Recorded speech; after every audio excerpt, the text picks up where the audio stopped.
Para as duas últimas agora, pessoal. Questão 6.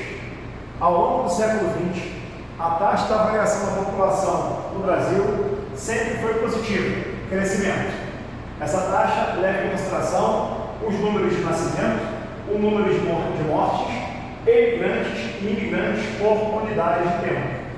É correto afirmar que no século XX, se a população está crescendo, vamos lembrar quais são os fatores que levam ao crescimento populacional. Bem, uma população cresce quando nascem muitos indivíduos. Então, a natalidade é um fator de crescimento. A chegada de novos indivíduos, a chegada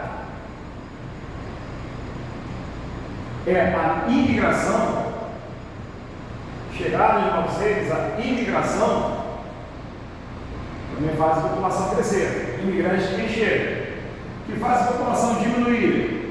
A mortalidade, a morte de seres, diminui a população.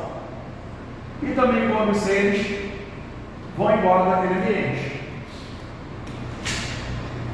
Então, se eu juntar natalidade e imigração, mortalidade e imigração, natalidade e imigração, mortalidade e imigração, nós vamos saber se a população está crescendo ou está diminuindo. Natalidade mais imigração superando mortalidade mais imigração faz a população crescer. A população cresce. Se esses fatores estiverem em equilíbrio, a população está estável. A população está próxima a uma constância. Se a natalidade mais a imigração for superada por mortalidade mais a imigração, nossa população tende a diminuir. Ele falou que ao longo do século XX a população está em crescimento. Então é isso que ele quer. Ele quer a natalidade mais a imigração, superando a mortalidade mais a imigração. Por isso, trabalhei com ele de bom. Certo? Não dá para passear porque a mortalidade, a imigração e a imigração poderiam se anular, então a gente não pode considerar a letra A. Natalidade aumenta, a imigração diminui. Mortalidade aumenta, a imigração diminui. Não serve assim também. Mortalidade e natalidade, imigração e imigração se anulam também. Mesma coisa para a última aqui. Por isso, bem responde a nossa sede. Beleza? Vamos de casa 30 aí. Printou? Vamos para 7. Para afinar nossa revisão, questão 7. A prova de vocês também tem 7 questões. Prova não, né? Tá vendo?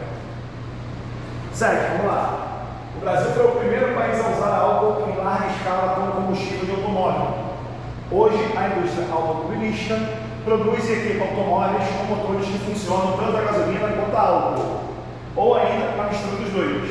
No Brasil, o álcool é obtido principalmente da cana-de-açúcar, razão pela qual classificam como biocombustível. Com essa atitude, contribui-se diretamente para a preservação de rios e lagos, preservação de biodiversidade, diminuição da camada de ozônio, preservação de espécies ameaçadas de extinção, diminuição da emissão efetiva de dióxido de carbono. Quando você usa gasolina como fonte de energia, o automóvel queima a gasolina e a gasolina queimada como combustível acaba gerando no meio gás carbônico.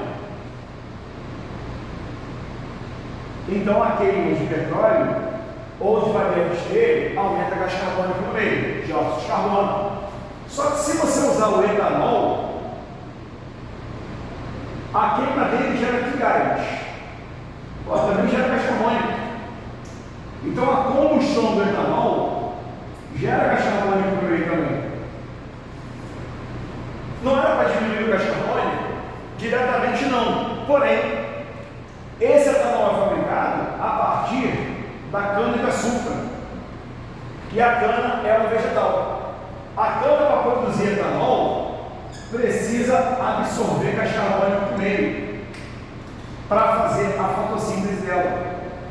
Então a fotossíntese que a cana-de-açúcar vai fazer, ela acaba reabsorvendo o gás carbônico liberado para a queima do etanol. Ou seja, comparando diretamente gasolina e etanol, quem libera mais gás carbônico no meio? Pode até achar que os dois liberam por igual. Porém, o gás carbônico liberado do etanol é reabsorvido pela cana-de-açúcar para fabricar mais etanol. Por isso a gente diz que o etanol é um combustível renovável. Enquanto o petróleo, gasolina e seus variantes são não renováveis. Se você pensar em intensificação do efeito estufa, a gasolina é muito pior do que o etanol. Porque como a cana para produzir etanol novo absorve gás carbônico no meio, ela acaba reduzindo, diminuindo a emissão de dióxido de carbono. Não é que a queima de etanol reduza o gás carbônico, não é isso. Mas como parte do gás carbônico é reabsorvido para a produção de novo etanol, você acaba tendo uma redução na eliminação de dióxido de carbono. Só para deixar claro, produzir etanol, cana-de-açúcar, monocultura, gasta muita água, grandes áreas de cultivo de alimento, causa desmatamento, e desmatamento também intensifica a liberação de dióxido de carbono. Então tem grandes vantagens no meio desse caminho aqui. Mas se comparar etanol e gasolina 1 litro por 1 litro, o etanol acaba liberando menos de dióxido de carbono por meio. Beleza? Printa aí, galera. Bons estudos para vocês. Boa V1. Tomara que todo mundo tire notão. Aquele abraço.